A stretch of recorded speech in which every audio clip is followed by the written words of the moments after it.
അപ്പോൾ ത്രാടക എന്ന് പറഞ്ഞിട്ടാണ് ഇതിന് കുറേ സീരീസ് ഓഫ് പ്രാക്ടീസുകളുണ്ട്. ആ പ്രാക്ടീസിൻ്റെ ഇഫക്റ്റ് വാച്ച് ചെയ്ത് മനസ്സിലാക്കിയിട്ട് ഇതിനെ ആജ്ഞാചക്രം ആക്ടിവേഷന് വേണ്ടി യൂസ് ചെയ്യാമെന്നും പറഞ്ഞ് കുണ്ടലിനി യോഗം ഡെവലപ്പ് ചെയ്ത് വന്നപ്പോഴത്തേക്കും അതിൻ്റെ ലേറ്റർ മാസ്റ്റേഴ്സ് ത്രാടകം അതിനകത്ത് ഇൻക്ലൂഡ് ചെയ്തു. കാരണം ഇതിനകത്ത് അകത്ത് നോക്കുമ്പോഴത്തേക്ക് മനസ്സ് ഫോക്കസ്ഡ് ആയിരിക്കും ഫസ്റ്റ് തിങ്. പിന്നെ ആ ഇമേജ് വളരെ സബ്റ്റിലായിട്ടുള്ള കാര്യങ്ങളിൽ മനസ്സിനെ ഫോക്കസ് ചെയ്ത് നടത്താൻ പറ്റും. ആ വൺ പോയിൻറ്റ്നെസ് വരാനായിട്ട് ഒരു വലിയ പ്രാക്ടീസാണ് കോൺസെൻട്രേഷൻ ത്രാടക പ്രാക്ടീസ്. അതോടൊപ്പം തന്നെ ഇത് നമ്മൾ ഇതിനെ പ്രൊജക്റ്റ് ചെയ്ത് കാണുന്നത് ആജ്ഞാചക്രത്തിലാണ്. വിഷനെല്ലാം ആജ്ഞാചക്രത്തിൽ നിന്നാണുള്ളത്. 2 സെൻട്രൽ വിഷം ഉണ്ടാകും, ഒന്ന് മണിപ്പൂര ചക്രത്തിലും മറ്റേതൊന്ന് ആജ്ഞാചക്രത്തിലും. അപ്പോൾ അങ്ങനെ അതിൽ ആജ്ഞാചക്രത്തിനെ ആക്ടിവേറ്റ് ചെയ്യാനായിട്ട് ഈ ത്രാടകത്തിനെ അവിടെ ഇൻട്രൊഡ്യൂസ് ചെയ്ത് അതിനെ അക്സെപ്റ്റ് ചെയ്ത് അതിൻ്റെ കൂടെ വെച്ചിരിക്കുക. അങ്ങനെയാണ് ചെയ്തിരിക്കുന്നത്. ഇത് തന്നെ ചെയ്യണമെന്നില്ല, വേറെ പ്രോഗ്രാംസൊക്കെ ഉണ്ട്. ആജ്ഞാചക്രത്തിനെ റിലാക്സ് ചെയ്യാൻ വേണ്ടി വേറെ പ്രോഗ്രാമുണ്ട്. എങ്കിലും ഇത് നല്ലൊരു പ്രോഗ്രാമാണ്, ഇൻക്ലൂഡ് ചെയ്തിട്ടുണ്ട്. അപ്പോൾ നമുക്കെന്നാൽ ഇനിയിപ്പോൾ ഇത് വേണ്ട, ഇതിനെ കളഞ്ഞിട്ട് ഇപ്പോൾ ഇമേജൊക്കെ കണ്ട ആരെങ്കിലുമൊക്കെ ഇമേജ് ഉണ്ട്. അതിപ്പം പലർക്കും പല രീതിയിലുള്ള ഇമേജായിരിക്കും. അതിനെക്കുറിച്ച് ഒന്ന് ആലോചിക്കാമോ? എന്തുകൊണ്ടാണ് ഈ പലരും പല രീതിയിലുള്ള ഇമേജ്? നമ്മൾ വ്യത്യസ്തരാണ്. അത് പോട്ടെ, കളർ ഈ കാണുന്ന ഇപ്പോൾ പലരും പറഞ്ഞ് കറുത്താണ് കണ്ടത്, ചിലർ ഒന്ന് റെഡായിട്ടാണ് കണ്ടത്, ചിലർ ബ്ലൂ ആയിട്ടാണ് കണ്ടത്, ചിലർ യെല്ലോ ആയിട്ട് തന്നെ കണ്ടു, അങ്ങനെ പറയുന്നു. പലർക്കും പല രീതിയിലുള്ള ഇമേജസാണ് നമ്മൾ കണ്ണടച്ചിട്ട് നോക്കുമ്പോൾ കാണുന്നത്. അതിനൊരു പ്രത്യേക കാര്യമുണ്ട്. എന്തായിരിക്കും? നമ്മൾ ഇതുവരെ പഠിച്ച സയൻസിൻ്റെ ബേസിസിൽ നിന്നാണ്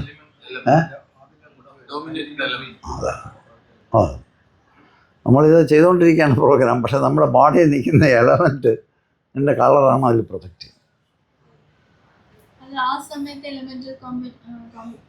ഉണ്ട്, എല്ലാം എപ്പോഴും എപ്പോഴും എലമെൻ്റാണ് ഇതിൻ്റെ ബേസ്. നമ്മൾ എന്ത് കാണുന്നത് ആ എലമെൻറ്റിനെ ബേസ് ചെയ്തിട്ടാണ്. നമ്മൾ റെസ്റ്റ്ലെസ് ആയിരിക്കുന്ന ഫയർ എലമെൻറ്റ് ഓൺ ആയിരിക്കുകയാണെങ്കിൽ കാണുന്ന കാര്യത്തിൽ നിന്ന് നമ്മൾ റെസ്റ്റ്ലെസ്നെസ് ഉണ്ടായിക്കൊണ്ടിരിക്കും. അവിടെ എത്തി, ബ്ലാക്ക് ഹോളിനടുത്ത് എത്തി. ഇനി അങ്ങോട്ട് ചാടിയാൽ മതി. വെളിച്ചത്തിനെ കറുപ്പായിട്ട് കാണുന്നത് ഒരു വലിയ അവസ്ഥയല്ലേ? ഒന്നുമേ ഇനി കാണണ്ടാന്ന് അതിലേക്ക് എത്തിയല്ലോ. അപ്പോൾ ഈ കോണ്ടെക്സ്റ്റിൽ തന്നെ കളർ, ഇപ്പോൾ നമ്മൾ ഫയർ അധികരിച്ചിരിക്കുന്ന സമയമാണെന്നുണ്ടെങ്കിൽ നമ്മൾ ഇറിറ്റേറ്റഡ് ആയിട്ടിരിക്കുന്ന സമയമാണ്. ചെറിയൊരു സ്പാർക്ക് കൊണ്ട് നമ്മൾ ഫൈറ്റ് ചെയ്യുന്ന കണ്ടീഷനിൽ നിൽക്കും ഫയർ എലമെൻ്റ് ഓൺ ആയിരിക്കുകയാണ്.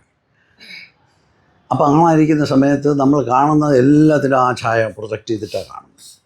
വാട്ടർ എലമെൻ്റ് ഓൺ ആയിരിക്കുന്ന സമയത്താണ് ട്വിൻ ഫ്ലെയിം, നല്ല ഫ്ലെക്സിബിളായിട്ടിരിക്കുക.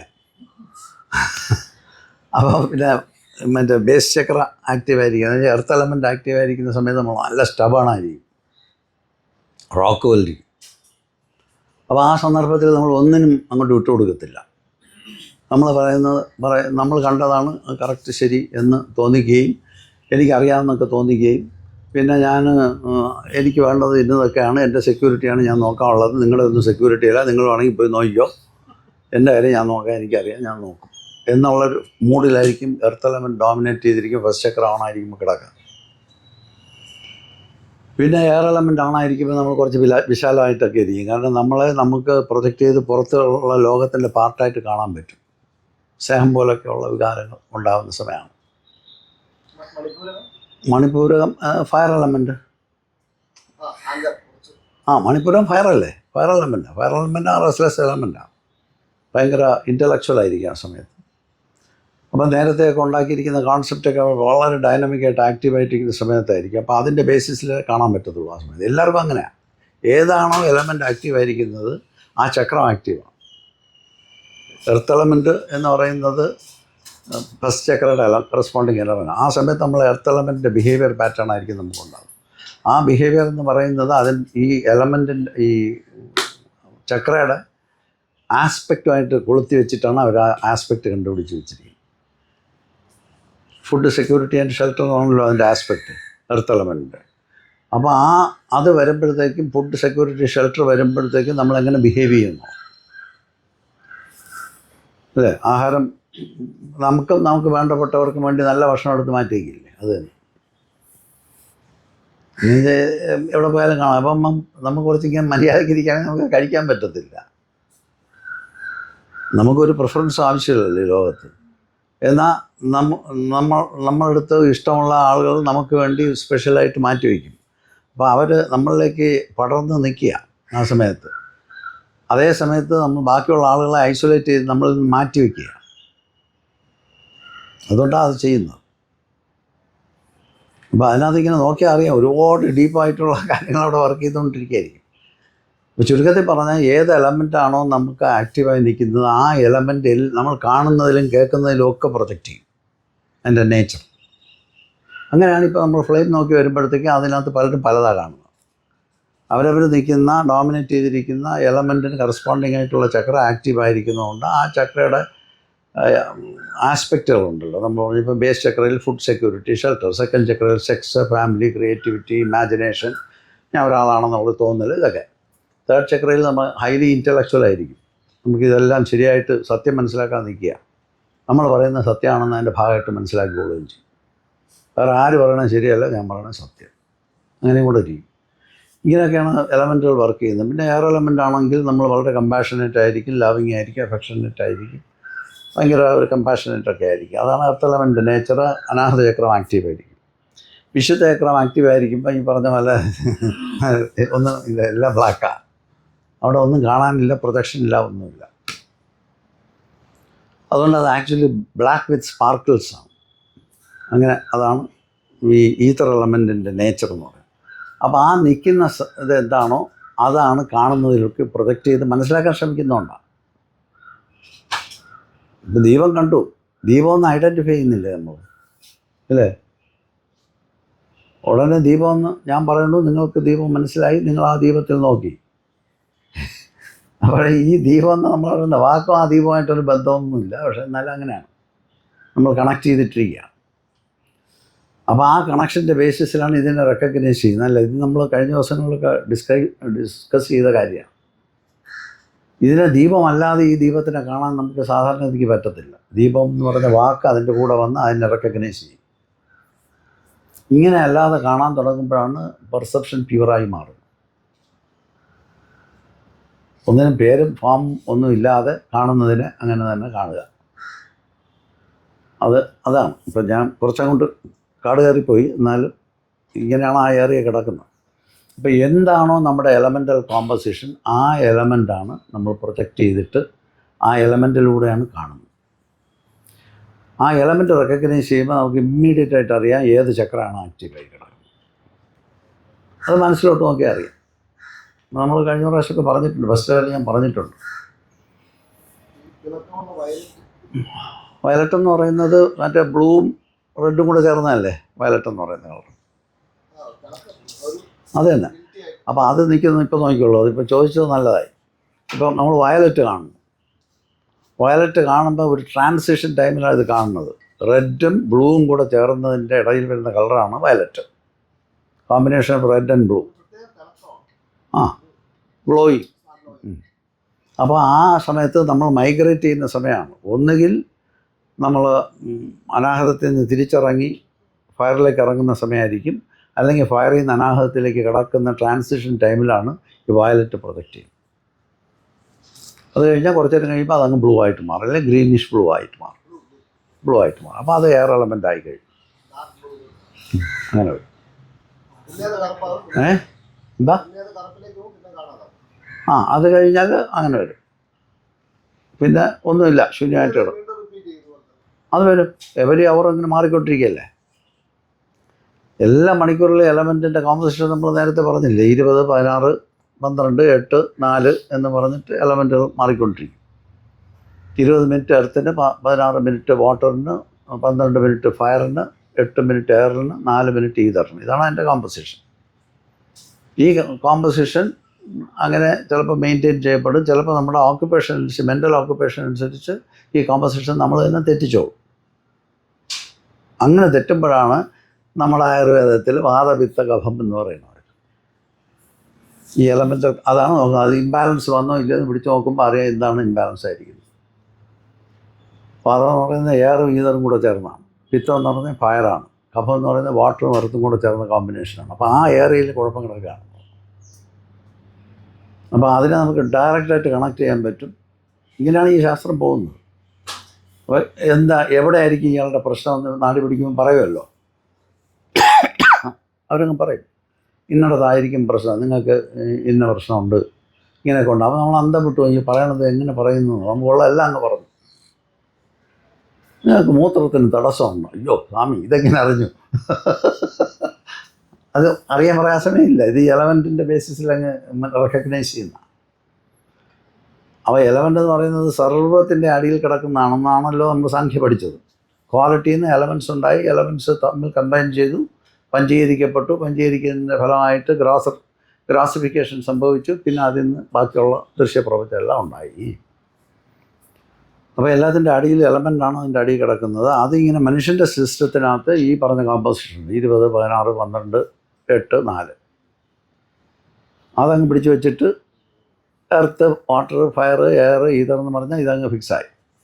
അപ്പോൾ ഇത് ഈ 8 മിനിറ്റ് ഈ എയർ എലമെൻറ്റ് നിന്ന് കിട്ടുന്നില്ലെങ്കിൽ അവിടെ എന്തോ ഒരു ഡിപ്ലീഷൻ ഉണ്ട്, എയർ എലമെൻറ്റിന് എന്തോ ഒരു ഇംബാലൻസ് അവിടെ കിടപ്പുണ്ട്. അതുകൊണ്ടാണ് അത് നിൽക്കാൻ പറ്റുന്നില്ല, അതങ്ങ് മാറിപ്പോകും. ഒന്നുമില്ല, അത് എയർ എലമെൻറ്റ് കൂടുതലായിട്ട് യൂസ് ചെയ്തായിരിക്കും, അതല്ലെന്നുണ്ടെങ്കിൽ അത് നമ്മുടെ ബോഡിയിൽ അങ്ങോട്ട് എയർ എലമെൻ്റ് അക്യുമുലേഷൻ നടക്കുന്നില്ലായിരിക്കും. അപ്പോൾ അതുകൊണ്ട് ആ പ്രാണായാമമൊക്കെ ചെയ്താൽ മാറും. ഇങ്ങനെ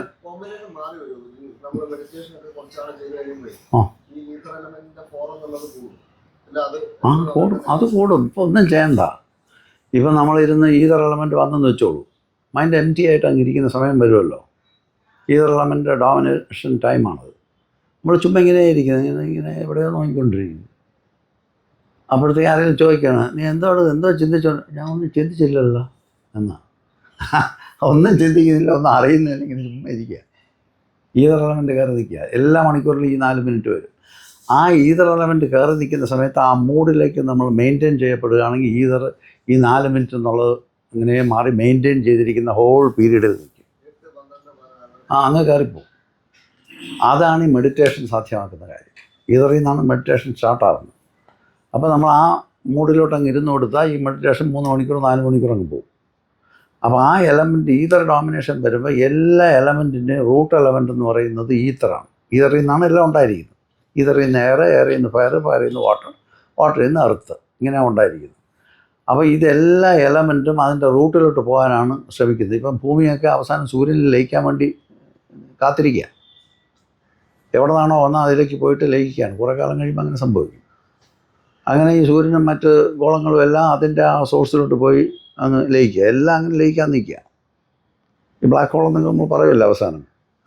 അപ്പോൾ അങ്ങനെ ആ ടെൻഡൻസിയിലാണ് ഇരിക്കുന്നത്. അപ്പോൾ റൂട്ട് എലമെൻ്റ് എന്ന് പറയുന്നത് ഈതറാണ്. ഈതറിൽ നിന്നാണ് ഇങ്ങനെ നമ്മളിപ്പോൾ ഇങ്ങനെ നിൽക്കുന്നത്. അപ്പോൾ ഈതർ ഡോമിനേറ്റ് ചെയ്തിരിക്കുന്ന സമയത്ത് നമ്മൾ ഹൈലി റെസ്റ്റ്ഫുൾ ആയിരിക്കും. ആ റെസ്റ്റാണ് നമ്മളെ റീജുവനേറ്റ് ചെയ്യുന്നത്. എല്ലാ സിസ്റ്റവും കറക്റ്റ് ചെയ്ത് തരും. അതിന് ഡോമിനേഷൻ കൊടുക്കാനാണ് രാത്രി പോയി കിടന്ന് ഉറങ്ങുമ്പോൾ അവയർനെസ് ഒന്നും ഇല്ലാത്തതുകൊണ്ട് ഒരു 8-10 മണിക്കൂർ ഉറങ്ങിയാലേ ഈ പരിപാടി നടക്കും. എന്നാൽ നമ്മൾ അവയർനെസ്സോട് കൂടി ഉറങ്ങുകയാണെന്നുണ്ടെങ്കിൽ ഇത് പെട്ടെന്ന് 20-30 മിനിറ്റിനകത്ത് ഈ റിക്കുപ്പറേഷൻ നടക്കും. അതാണ് ഈ മെഡിറ്റേഷൻ ചെയ്യുന്നത്. സ്ലീപ്പിംഗ് വിത്ത് അവയർനെസ് ആണ് മെഡിറ്റേഷൻ. എന്ന് വെച്ചാൽ സ്ലീപ്പിൻ്റെ റെസ്റ്റ്ഫുൾനെസ്സും അലർട്ടായിട്ടിരിക്കുന്ന സ്റ്റേജിൻ്റെ അവയർനെസ്സും അലർട്ട്നെസ്സും കൂടെ കമ്പൈൻ ചെയ്യുമ്പോഴത്തേക്കും ഉണ്ടാകുന്ന ഒരു 4th ഡയമെൻഷനെയാണ് നമ്മൾ മെഡിറ്റേറ്റീവ് ഡയമെൻഷൻ എന്ന് പറയുന്നത്. അപ്പോൾ ഇയാളുടെ ചോദ്യത്തിൻ്റെ ആൻസർ അതാണ്. 4 മിനിറ്റ് ഈതർ പിടിച്ചു കഴിഞ്ഞാൽ അത് ചിലപ്പോൾ 2-3 മണിക്കൂർ അങ്ങ് പോകും. അപ്പോൾ സമാധിയായിപ്പോവും. പിന്നെ തിരിച്ച് ഇപ്പോൾ ഇവിടെ ഇരിക്കുന്നുണ്ട്, തലയൊക്കെ കുമ്പിട്ട് താഴോട്ട്. എന്താണെന്നോ എന്താണെന്നോ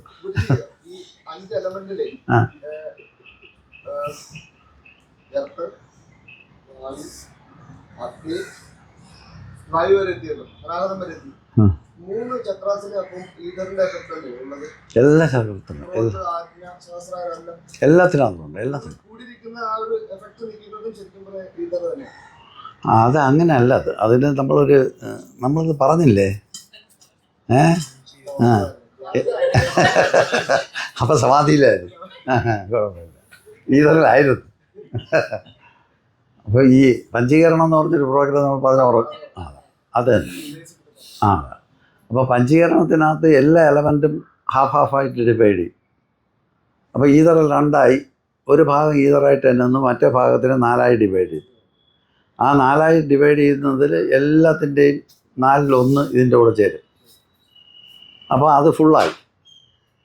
പകുതി ഭാഗത്തിൽ 4 എലമെൻറ്റിൻ്റെയും കോമ്പിനേഷനും ഡോമിനൻ്റ് പാർട്ട് ഈ 50% ഈതറുമാണ്. എയറിൽ 50% എയറും പിന്നെ ബാക്കിയുള്ള 4 എലമെൻറ്റിൻ്റെ ക്വാർട്ടറും 1/8 പാർട്ടും കൂടെ അതിൽ ചേരും. അങ്ങനെ ചേർന്നാണ് ഈ പഞ്ചീകരിക്കപ്പെട്ടിരിക്കുന്നത്. അതുകൊണ്ട് നമ്മൾ എല്ലാ എലമെൻറ്റിനും ഇപ്പോൾ ഈ ഗ്രാസിഫൈഡ് ആയിട്ടുള്ള എലമെൻറ്റിന് ഈ പറയുന്ന എല്ലാ എലമെൻറ്റിൻ്റെയും കാര്യം അതിനകത്ത് കിടപ്പുണ്ട്. അതുകൊണ്ട് ഒരു എലമെൻറ്റ് പ്യുവറായിട്ടല്ല ഇരിക്കുന്നത് ഇപ്പോഴത്തെ കണ്ടീഷനിൽ. എല്ലാ എലമെൻറ്റിനകത്തും എല്ലാ അതർ എലമെൻറ്റും ഉണ്ട്. അതുകൊണ്ടാണ് അതൊക്കെ റെക്കഗ്നൈസ് ചെയ്യാനൊക്കെ പറ്റുക. അപ്പോൾ അതുകൊണ്ട് നമ്മളിപ്പം ഈ നേരത്തെ ഉള്ള ചോദ്യത്തിൻ്റെ ആൻസർ ഇതാണ്. നമ്മൾ ഏതാണോ എലമെൻറ്റ് ആക്റ്റീവായിരിക്കുന്നത് ആ എലമെൻറ്റിൽ നമ്മൾ മൈൻഡ് അങ്ങ് വെച്ച് കൊടുത്താൽ ആ എലമെൻറ്റ് കണ്ടിന്യൂ ചെയ്തങ്ങ് പോകും. അത് അറിയാനായിട്ട് വേറൊരു കാര്യം എന്താണെന്ന് പറഞ്ഞാൽ നമുക്കിപ്പോൾ വീട് വയ്ക്കണമെന്ന് ഒരു ഐഡിയ വരുന്നു. വീട് വയ്ക്കണമെന്നൊരു ഐഡിയ അങ്ങ് വന്ന് തലയ്ക്ക് പിടിച്ചു. നമ്മൾ എലമെൻ്റ് ഒന്നും നോക്കാൻ പോകുന്നില്ല. വീട് വയ്ക്കാനായിട്ട് ചാടി ഇറങ്ങി കോൺട്രാക്ടറെ കണ്ട് മറ്റേ പ്ലാൻ വരയ്ക്കുന്നതിനെ കണ്ട് അങ്ങ് പോകുകയാണെന്ന് ദിവസം മുഴുവൻ ഈ വീടെന്ന് പറഞ്ഞ ഐഡിയ ആയിട്ട് പോയിക്കൊണ്ടിരിക്കുക. അപ്പോൾ എന്ത് പറ്റുമെന്ന് വെച്ചാൽ ആ പ്രോസസ്സിനെ സപ്പോർട്ട് ചെയ്യുന്ന എലമെൻ്റ് ഓണായി കിടന്നാലേ ഇഫക്റ്റീവായിട്ട് ചെയ്യാൻ പറ്റത്തുള്ളൂ. ആ മൂലാധാരം ആക്റ്റീവായിരുന്നാലേ അത് ചെയ്യാൻ പറ്റത്തുള്ളൂ. അപ്പോൾ അതുകൊണ്ട് അത് ആക്റ്റീവായി തരും നമ്മുടെ കാര്യം നടത്താൻ വേണ്ടി.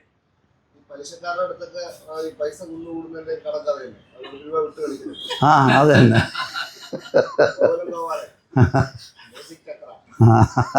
അതെ, 4 ചക്രം കിട്ടാനുള്ള പരിപാടി മനസ്സിലായി.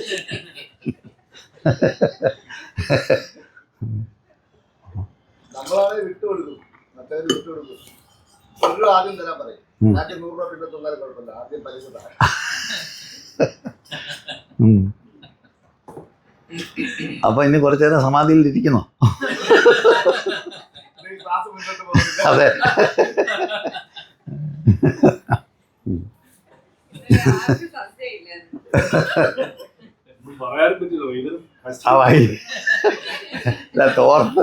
തോർത്തിനെ കുറിച്ച് എടുത്തില്ല ഇന്നലെ തോർത്ത്.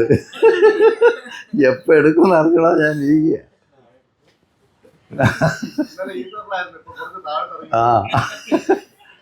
അയ്യോ. അപ്പം നമ്മൾ പറഞ്ഞിട്ട് വന്നപ്പോൾ ഈ എലമെൻറ്റിൻ്റെ ത്രാടകം ആജ്ഞാചക്രത്തിന് ആക്ടിവേഷന് വേണ്ടി ഇപ്പോൾ ഉപയോഗിക്കുന്നുണ്ട്.